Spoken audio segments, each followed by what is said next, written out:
Thus, I implore all of you, the educated class of Germans, to continue to display the open-heartedness that you have shown in the past. You should certainly acquire the good things from your neighbors, but avoid the bad. The minarets of mosques are symbols of spreading light, and from where the call is raised, that cause is greatest, and that there is none worthy of worship except him, and that Muhammad, peace and blessings be upon him, is his messenger and servant. Come to the mosque to worship, because you can only establish peace in the world by developing a relationship with your Creator, with Allah. And come towards success, because it is only through worship of Him and by maintaining peace in the world that success can be achieved. Thus, this is the purpose of the minarets. And if any other voice is raised apart from this, from any minaret, it is against the teachings of Islam. It is the responsibility of the government to punish such criminals rather than punishing every peace-loving person for the crimes of one misguided individual. World peace cannot be achieved in this way. Walls of hatred are certainly erected because of this. And to bring down these walls of hatred, Holy Quran has taught us in chapter 5, verse 9, O ye who believe, be steadfast in the cause of Allah, bearing witness in equity, and let not a people's enmity incite you to act otherwise than with justice.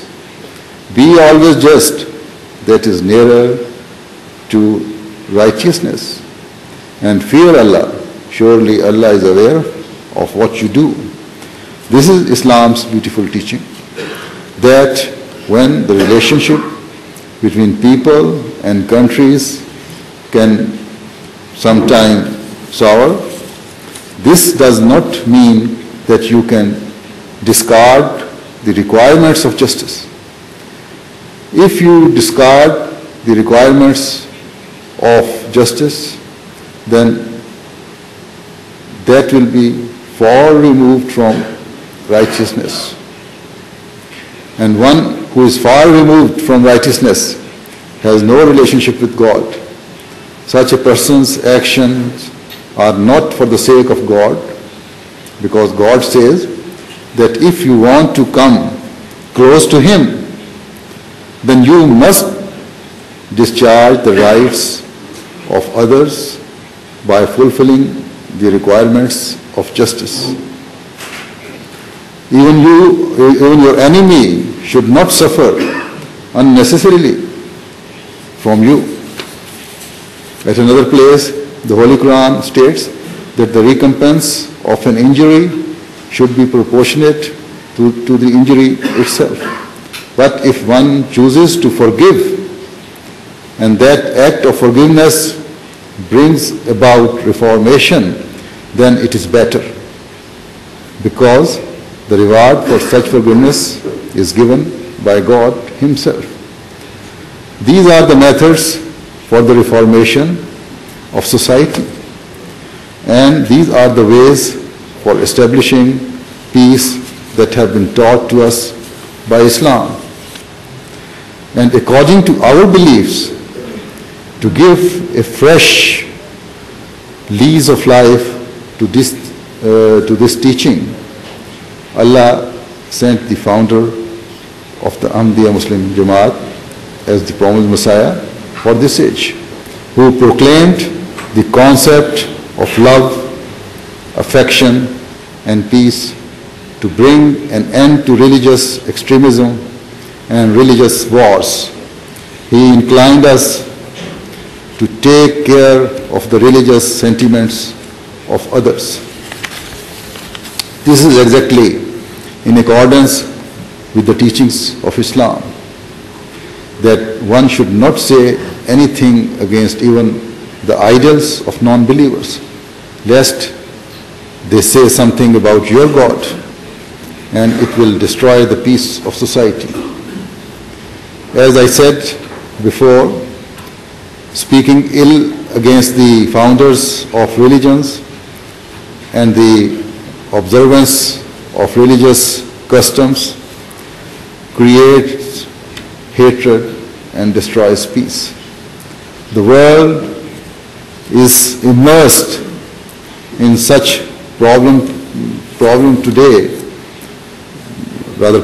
today. Economic and social problems have caused unrest, and such conditions themselves are the cause of creating disorder. Adding religion to this instability is not a sensible idea, even though it is common knowledge that there are some people with vested interests who are in search of creating disarray.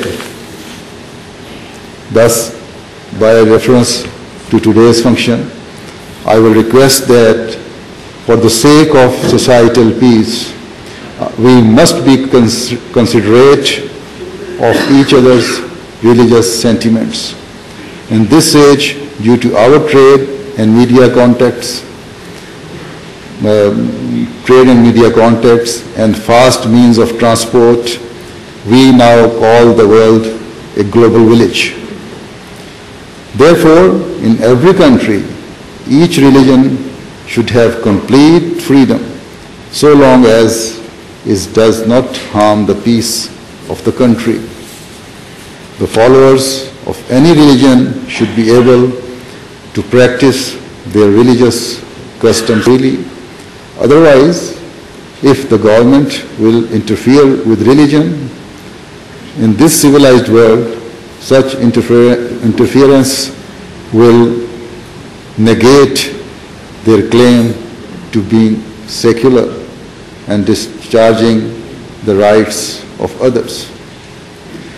I conclude my speech by saying that every person should try to discharge the rights of his Creator and creation, rather than trying to usurp the rights of mankind, so that peace can be established in the world. Finally, I would like to once again thank all of you who participated in our function, and by doing so displayed your open-heartedness. Thank you very much.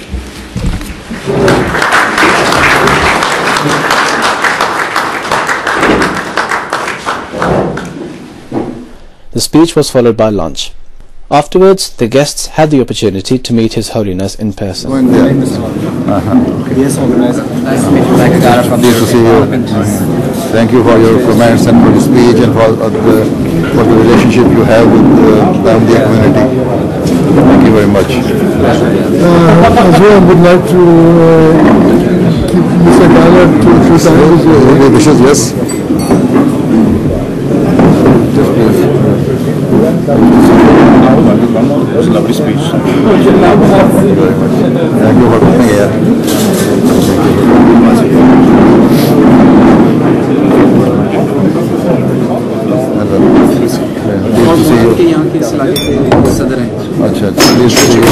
Thank you for coming here. It's an honor to be here. Thank you very much. All the best, and thank you for your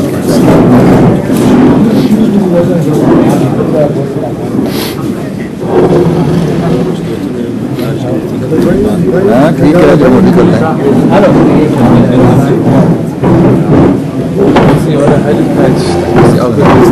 Just to see you. Thank you very much. Thank you for coming here. Thank you for the wonderful words. Thank you very much.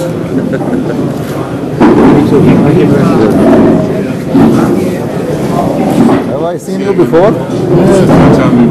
Ahmad came to Berlin and he came once to This way, I was just recalling where did I see you? I know you meet a lot of people, but I'm very pleased to see you again. And thank you for your speech. It was very interesting, as always.